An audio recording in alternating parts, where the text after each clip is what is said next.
Welcome into the roundtable. I'm Brad Wakai. That is my co-host Tyson Gentry. We are back with another edition of the Draft Dive today, Tyson, and we had quite a little episode last week when we recorded, and then all hell broke loose when the Bears traded the number one overall pick to the Panthers. So we were fully ready coming in here to talk about what the Panthers do at 9. Do they potentially trade up, or what happens? But they clearly had an idea of what they wanted to do and went up to number 1 to go get it or potentially do other things. But we get to talk about the Bears again. Tyson, are you excited? Oh, I couldn't want to talk about a team more. The Chicago Bears twice in a couple weeks. Nah, man, I got the new season of Ted Lasso today. The sun's out for the first time in Montana in forever. Let's just skip over the Bears. Let's make me happy. Let's go right to 10. Well, the Eagles are 10. We're also talking about the Titans and Texans. But, unfortunately, we got to give the Bears a little bit more love, Tyson, because uh, they got the ninth overall pick, the 39th from the Panthers in the trade futures, whatever. We discussed that in the past offseason acquisitions or offseason office episode we did. And they also have their 56th in the first 3 rounds of this year's draft. So they got some capital. I'm curious what they do with this move here because it seems like they're out of the Jalen Carter range, although his pro day today was not very impressive. I'd be shocked if he slid down to 9. I personally would. Is this offensive lineman range? I mean, we on the offseason office, I made a pretty hard statement about it, but I want to get your thoughts as we go through this. Well, one thing too, before we get too deep, because Jalen Carter is going to be a name floated until April for all these spots. His pro day was whatever. Drills weren't good, all that stuff. But the bigger issue to me, and I understand he's a kid and he's going through all this stuff. I mean, he's younger than us, man. But and he's got a lot on his plate. But you don't get to show up out of shape to a job interview for millions of dollars. Because if I'm looking at that as a general manager and like things seem to be on the upswing in Chicago. Do I want the guy that didn't even give a fuck enough to show up in shape to his job interview? Because what happens when that guy gets $30 million in the bank? Is Albert Hainsworth waiting to happen? To me, that was like you can show up and you can do bad, but if you're huffing and puffing after not doing hardly any physical drills, like I don't know. I think that's Chicago's got too much good going on right now. I think to step in that direction. We floated Peter Skoronski. You can float Paris Johnson, whatever offensive lineman you want. I think the mocks are going to show Jalen Carter going here the most. It makes Jeez. sense. It's what I've So said. far. I can't see that. It's what I've said from day one. Like you get this guy in Eberflus's defense, and that's a difference maker, game changer, all that stuff. If they're going to go a different direction, to me, I don't know. You send eight scouts, 8 members of the organization down to Northwestern's pro day to look at Peter Skoronski play. He's from Chicago, all that stuff. He had dinosaur arms at the combine. That's what everyone wants to talk about is short arms. And that matters a little bit, but not quite as much, I think, as people kind of make it out to. I think that they should go offensive line here. I just like Justin Fields is crazy athletic and it's super fun to watch him run for his life. But if you're the Bears, like 2 first-round picks next year, you're going to have more cap space to roll over. You better at least get a tackle that you can slot in for a decade, hopefully, or at least all the way through his first contract, because that's not a position you want to be trying to fill after you have everything else done. Yeah, 100%. And I mean, I just can't see Jalen Carter falling this far. And I know it's a hot thing to do on the mock drafts. Nobody's really plugged in about what's really going on as of now. I mean, we still have a ton of time to go. I'd be shocked if he falls past 5 to Seattle. That just feels like a Seattle type of pick to me. But we're focused on the Bears now. And I said in the offseason office, if Peter Skoronski is available at this 9th pick, he will be a Chicago Bear. If I'm wrong and he's on the board and they go with another offensive lineman or another player, you could send me all the hate you want. Like the kid was born in Park Ridge outside of Chicago, went to high school at Park Ridge outside of Chicago, went to Northwestern, which is in Chicago. Why the hell not just bring him home to Chicago and keep him home? He's going to be a Chicago Bear. And I love, like, man, the arms are just so small and things like that. He's done a great job against other great players in the Big Ten who are pass rushers as well. Like, he has a body of work that Yeah, has check out shown that the he's NFL good. rosters, man. All these edge rushers that people want to talk about, like half of them are from the Big Ten, and like Lucas Van Ness and all these guys, they look fine on tape against Peter Skoronski. They don't look like top 10 picks. Exactly. So I think you're right. Bears here at 9. They're going to go offensive line. I think it's Sikoransky. I'm actually guaranteeing it. How about that? I'm going to guarantee it. No sources, no nothing. Just gut intuition. If Skoronski is available, he is your guy here at 9 Chicago. Get ready for your hometown kid to be coming back. That's what we do here. We guarantee just basically off the strength of intuition. And when we're wrong, we just say, well, of course we were wrong, dude. We don't have sources. It's beautiful. Double-edged sword, but No, man, we what a we dual make the sword. shit bed and we lie in it. That's what happens. Oh, 100%. Hand up. Hey, that's the motto. But hopefully we don't have to put our hand up a little bit too often, Tyson. That's the goal. Okay, let's get in our Philadelphia Eagles here, the Birds. Now they got this 10th overall pick from the Saints, so they're double dipping here. They have the 10th pick, the 30th pick that's their own, the 62nd, and the 94th pick in the first 3 rounds of this year's draft. Obviously, there's Jalen Hurts is their franchise QB after the performance he had last season, so they don't need to address anything here. So you're kind of in a luxury spot knowing that he's your quarterback and you get to select high because the Saints are incompetent as an organization. So notable free agents, Kelsey re-signed, James Bradbury re-signed, Javon Hargrave went to the San Francisco 49ers, and Miles Sanders just went to the Carolina Panthers. Yeah, crazy. Fletcher Cox re-signed as well. So those are kind of the notable Slay guys. got Lane cut. Johnson. Oh yeah, Darius Slay cut. And Tyson has a feeling that he will re-sign with the Eagles. So why don't you go through that before we discuss, kind of the route they may take here at 10. Well, Slay wants a 3-year guaranteed contract. He's 32 years old. He was average for Darius. He was below average for Darius Slay. He was an average NFL corner for the back half of last season. I don't think anybody out there is going to give him 3 years. He went out and tweeted, "Shit, I might be back. You never know." I think presumably after testing the market, and everyone was like, "No." So basically, he might end up costing himself some money here in the short term. He was looking for more long term money, but Howie Roseman has a kind of track record of these moves, like Fletcher Cox getting cut just to get re-signed. You can run down the list. They'll cut somebody with a big cap number in order to manipulate it a little bit, and they'll be back in the fold within a couple weeks. I don't see the market out there for Darius Slay that he thought he was going to get. To me, there's really no way he gets more money than James Bradbury just got, who was the second-team All-Pro. Granted, they're teammates, but he's 3 years younger than him. So I don't think there's a way that Slay, unless it's, the Lions really want to bring the guy back or something like that. It'd have to be a pretty bad team trying to get some veteran leadership in there. And Patricia's not there, so maybe he's open to going back to Detroit. You never know. I think the Eagles still draft a cornerback here at 10, Tyson. Now, there is a possibility that Howie trades out of this pick. So I actually think that if I had to put odds on it, I think they trade out of this. Yeah. I think they want to get more draft picks, more capital, and have cheaper rookies on the back end who are maybe kind of building into their career as Hurts progresses and becomes more expensive to the cap when he eventually signs his contract. But if he doesn't trade out of this pick, if they decide to stay here, I think they're going to look at Joey Porter Jr. here at 10 or Christian Gonzalez, your guy from Oregon, here at 10. I definitely think they address their cornerback need right here at this position. Yeah, I think that's the most logical thing. You can always kind of see Howie Roseman taking an offensive tackle and getting Lane Johnson's replacement because they're proactive in that sense. Like Andre Dillard just played out his entire first contract without getting to play. Isaac Seumalo just played out his entire first contract at a different position than he was drafted to. Landon Dickerson now plays guard. He was drafted at center. Cam Jurgens is going to slide out to guard. He was drafted at center. So they take guys knowing that they might not play right away, but hopefully that's the next in line.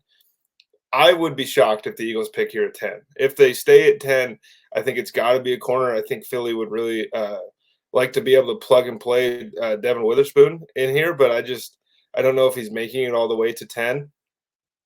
When's the last time the Philadelphia Eagles picked at the spot that was assigned to the Philadelphia Eagles post NFL season? It just doesn't happen. A couple of years ago, they're going up to 6 to go back down to 10 to grab Devontae Smith. Last year, they're moving up for Jordan Davis, and then they're trading for A.J. Brown. Howie Roseman he's not afraid to be wrong in the NFL draft, which has drawn the ire of a lot of Eagles fans over the years, you and I included. Yep. We were pissed off when he took Rager. We were pissed off when he took Jalen Hurts, to be honest with you, because it felt like, why would you do that? Turns out, he's the general manager for a reason. But I don't see Philly staying here at 10. I think this is a prime spot for if Jalen Carter makes it to 10, for if Will Levis makes it to 10, or Anthony Richardson somehow makes it to 10. And then you go back, and I think Philly would target somewhere in the early teens to mid teens and try to add Joey Porter Jr. I think that's a guy that's really going to fit what they're going to try to do on defense. And I think he's a guy that can play multiple positions, which is something the Eagles value tremendously. And if they do trade out of this pick, and it's, let's say it's somebody, they get 2 draft picks, probably not. You're not getting 2 first rounders. Obviously, you acquire a third, you acquire a second. I have a team need for him, linebacker and running back as well. We know that the Eagles don't value running backs in the first round. We know they don't value linebackers. What they can do when they recuperate draft picks or gain more, that's when they start firing off on some of these positions that they think they need to build to the future of, right? Like the linebackers, they just let TJ Edwards go. Kaiser White, he's gone as well. They like Nakobe Dean. Is he going to be able to plug and play immediately and be a full-time starter? Or do they go out and sign somebody? They have $5.6 million in cap space. These numbers interchanging right now. They also have comp picks coming next year from the contracts that have been signed. So once those are announced, that's the Howie Roseman special right there. You start firing those things off. I think what I'd be concerned about, Tyson, to be completely honest, is that I don't think the Eagles are going to draft or ever going to draft this high again in the Hurts era. So that's what I'm concerned about. If you have an opportunity, if you're Howie Rose, when they get a blue chip player that you don't think you can get again, I think you have to take that shot here. And I know it's great to go back, get more picks, more players into the franchise. But at the end of the day, there's only so many blue chip opportunities to get these guys. Like we saw the Jags were picking like shit forever. Finally got Lawrence. All of a sudden, you're like, man, those first round draft picks, those high picks that they've been selecting for a while, all of a sudden they can play because the quarterback can play. Yeah, they're scoring points. And so it's and the Browns, right, when they finally figured it out, they had a stacked roster because they pick blue chip players because they're always picking the high. So that's my concern if the Eagles do decide to trade out of this pick. And I think you're going to see Bijan Robinson mocked here the most. We would both be super, super surprised if Howie Roseman goes running back this early in round 1. I don't see it. But the only counterpoint I could see, and I'm not saying that in any way that this is likely, but with the way the NFL works now, the old adage, defense wins championships, that all of our dads preached to us from the time we were born. It's not really the case anymore. It's kind of, you have to outscore everybody. And I think Philadelphia, they're going to add a running back probably later in the draft. I bet you it's a Kendre Miller, it's a Roshan Johnson, somebody like that in the 4th round to kind of bolster that running back room a little bit. But if they really want to go all in and you want to score points, like we are now in the Bijan Robinson territory, and people want to say the NFL doesn't value running back like that anymore. There's no way Saquon at 2 was an anomaly. There's no way that'll happen again. And it won't. Bijan won't go 2. This is the best football player in the draft. And the reason that running backs don't always go in the 1st round is because when you're picking Clyde Edwards-Helaire as a prospect, Melvin Gordon was the first one off a couple years ago in the 2nd round, right? Najee Harris goes late round 1. Travis Etienne goes late round 1. Bijan shits on all those guys as a prospect. He really does. And it might sound biased because I've been pounding the table for this guy for a couple of years, but he is a true difference maker and a true game changer. And I think we're going to get into the range here where he's going to go and people are going to go, well, what the hell? And then the season's going to start and it's going to go, oh, yeah, that makes sense. And we saw how important Breece Hall was for the Jets. When he went out, the offense didn't quite look the same. So there is value in running back. It's just the old adage, again, with the blue chippers, man. If it's too good to pass up, sometimes you just got to take the hate from everybody else and be like, this isn't smart. But I'd rather have Bijan Robinson on my team than not. Okay, let's move into the Tennessee Titans. Interesting offseason, I would say, for them, Tyson. Ryan Tannehill, QB for now, question mark. That's what I have written down. Obviously, they're picking with the 11th pick, 41st, and the 72nd in the first 3 rounds of this year's draft. Now, they need to address the offensive line. I think they actually did a good job of addressing that in free agency so far. So I'm going to scratch that a bit. But they did lose David Long as their linebacker. Austin Hooper, I do believe, is gone as well as a key free agent. And the other team needs, I just put, wide receiver. I think that was clear that they are missing and lacking in elite wide receiving core this year. And then linebacker, I think that's something that needs to be addressed even more now with David Long on the way out of town. So what do you think the Titans are looking for here? It's a tough year to need wideout and linebacker. That's for sure. Because picking at 11, I mean, you're reaching now on Quentin Johnston or Jackson Smith and Jigba, Jordan Addison, whoever you have as your wideout one on your board. Um, 11's probably too high. And the same thing for linebacker. Like, I think you're going to get somebody in the second round who's going to have really similar profile and really similar production to whoever you would want to take here. I think you can wait on that. I think this is a Broderick Jones spot, Paris Johnson spot. I still think you need to. The Titans are insane at drafting left tackles year over year, or even drafting right tackles. Like, they identify guys and they're really good at getting them. New regime, all that stuff, but we've seen it. The regimes have changed, and they still go out and they get Taylor Lewan to be a successor to guys who have made the Pro Bowl in the past. So to me, like, you can't pick quarterback here. It's too high, I think, for offense or for wide receiver, maybe an edge rusher, but they're already you're gonna have a lot of money committed to the edges there if you go with a Lucas Van Ness or something like that here at 11. To me, I'm looking at one of these super freak athletes on the offensive line. Yeah, I'm curious. I mean, they signed Andre Dillard, 3 years, $29 million. So nothing really too crazy, and that's going to hit your cap. Daniel Brunskill, offensive guard. Arden Key, defensive lineman, that edge rusher that they signed as well in the free agency period. So you're looking at it, you're like, I don't really know what the Titans are going to do. Now, I could see them honestly trading out of this and moving down, trying to get more draft picks, and then being comfortable taking a wide receiver. Because I agree with you. At 11 here, Johnson Field, I don't know about that. In that offense. Now, maybe because if you move on from Tannehill and you're like, man, I guess we got to go with Malik Willis. And with his accuracy issues, you'd rather have a guy who's big than Jackson Smith and Jigba, who's a precision route runner, but he's on the inside. So maybe they do take a shot here. I think they trade out. I think they're going to look for somebody who needs one of these edge rush type of players, a Lucas Van Ness, if somebody fell in love with him at the combine, at his pro day, things like that. And then they can potentially either target a wide receiver in the first round, or, like you said, they take that offensive lineman here. But I would be surprised they do that, especially as they've addressed some needs that they've had in free agency. They're in a weird spot, dude. Like, they're super weird. This is the AFC #1 seed from a couple years ago. That was like a sliding doors moment. Like, they had to get it done there because this thing looks way different. Absolutely. And we're going to finish off here with the Houston Texans, another AFC South team here. Now, they got this pick, the 12th, from the Cleveland Browns in the Deshaun Watson trade. So we discussed what we think they're going to do at 2, and then they have this pick at 12. So they're in prime position, also with the 34th pick and 66th pick this year in the first 3 rounds of this draft, that they can quickly turn this roster over. And I've been impressed with what we did. Now, when we did, or what they did, because we talked about him in off-season office episode, Tyson. You know, they've added some dudes.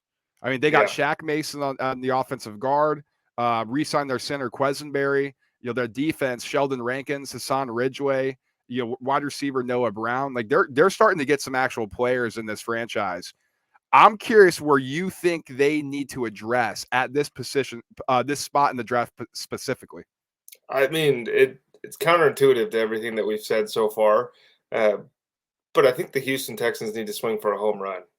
Like, I think that this is where the possibility of Nolan Smith's combine going ballistic, I think that makes sense to me, because you're giving me a new head coach, DeMeco Ryans, who's a defensive guy who has been around a building of elite pass rushers since before he retired, because he was playing with pretty good J.J. Watt, and then he goes to Philly and he's playing with Fletcher Cox and those guys, Brandon Graham, and now working with Bosa and Armstead and all the guys that he got to work with in San Francisco. He gets 2 first-round picks, both in the top 15. I would be shocked if he doesn't spend one of those on a high upside defensive end, because if I'm him, I'm like, God damn it, I know how to do this. I can coach this. I can make this guy into what I think he can be. And I think that Nolan Smith is probably the most malleable one. You're not going to be blown away by production. You might not be blown away by the film all the time. But when there's 5 first-round picks on your defensive line, it's kind of hard to stand out. So he shows up to the combine, he goes nuts, all this stuff, and I wasn't buying it. And then I just started to think about it a little bit more. And I think it makes a lot of sense because for a while, I thought the Texans were going to go wide out at 12. And I still don't see it. I think the only way that would have happened is if CJ Stroud went 2, and then you can take Jackson Smith and Jigba at 12 and be like, well, we got you your buddy. So let's see if this works. Now that's off the table. I'm saying edge rusher. I like the Nolan Smith look there. He to me is going to be an absolute stud if he's in a 3-4 defense. Just doesn't have to put his hand to the ground. Just use his speed to burn off the edge. I think that'd be an awesome fit here. And D'Amico Ryans can teach him how to be that guy because that's the question, right? Oh, he's too frail. His frame's too thin. Listen, you want tutelage? You want to be taught how to be elite pro? Might as well, man, because Nolan Smith's upside, like we saw him, he was a game wrecker at Georgia before he got hurt. And so if he can translate that to the NFL, I think you're right, man. They haven't had a pass rush since Watt left. And not saying this guy's going to be Watt because, Watt's one of the best defensive players in the history of the sport. But you take 75% of J.J. Watt at number 12, you can get it. And you 100%. Have to try. You have to try. Absolutely. And I do have edge rusher as a team need. Now they're going to address the QB situation with their higher pick. I agree with you. It's edge rusher or nothing for me here. And I think, honestly, 34th, that's where you target your receiver. That's where you go try to get somebody because it's not a very good class. I think you'd be reaching here. Like you mentioned, if you go get a Quentin Johnson, Jackson Smith and Jigba, I don't think would – like you don't truly have a number one on this roster right now. I mean, I don't know. I see edge rusher here for the Houston Texans as well. It'd be interesting how they view Nico Collins on the outside because if we think we get in the second round here and they're going with Zay Flowers, I think that tells you everything you need to know on how they feel about Nico Collins, or maybe it's how they feel about this draft class as a whole. But I mean, when you're looking around here, it's like you could get a tackle or a guard. You could take Lucas Van Ness, but to me, it's like, dude, if we can hit a home run, we hit a home run. And it's fun to shit on the Texans because they won that last game of the regular season and lost out on the number 1 pick. But they're kind of in the driver's seat of this draft now. With the Panthers trading up to 1, obviously the Bears get a haul, and that's great for them, and that could have been the Texans, but they wouldn't have traded that pick. Right. All indications were that the Texans liked Bryce Young better than CJ Stroud anyways up until now, so they might still get their guy and then be able to pick at 12. It worked out pretty well for them versus what we were laughing at week 7 or week 18. Yeah, 100%. And then obviously Nick Caserio, the general manager, he's a former Patriots guy. What's his DNA on the draft? What does he want to do? Because Bill Belichick was very involved with the draft picks in New England. So I'm curious how he wants to put his fingerprints and mold, because really this is a build up job. This isn't a rebuild. Yeah. This is a take your Play-Doh and start building things from scratch.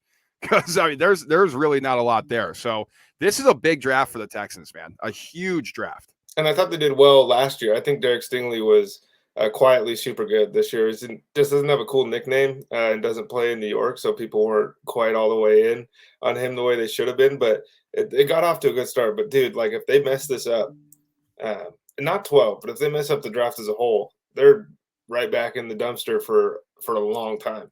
Yeah. This is their moment. They have to make the change. And also, how does Derek Stingley not have a cool nickname? His last name is Stingley. Like Sting, like anything like that. First team All-American as a freshman, all that stuff. And he got through one of the most notorious colleges for giving players nicknames, and he didn't get one. Yeah, it's crazy. I don't understand it. All right, that's going to wrap up our draft dive for the teams picking 9 through 12. And, of course, Tyson, as we're doing this, hopefully with March Madness, maybe the NFL is like, we'll just take the weekend off. Please. Probably not. No, but what will happen is 15 seed will beat a 2 on Friday, and then the Aaron Rodgers trade will come out 17 minutes afterwards. 100%. Everyone's going to call Rodgers. Texas lost to Colgate. Nobody cares. Yeah, it's like, oh, wait, Rodgers played in New York? Yeah, that's right. All right, let's get out of here. Like, subscribe, share the show. We appreciate you guys watching as always. Follow us on our socials, Instagram @ _the roundtable pod _ TikTok is the same. And go ahead and hit us up on our Twitter @TRT _ pod. We will be back next week talking more about the draft with another edition of the Draft Dive, reacting to what's going on in March Madness and college basketball and anything else that pops up in the craziness of free agency or anything like that in the world of sports. We'll talk to you guys then. Peace.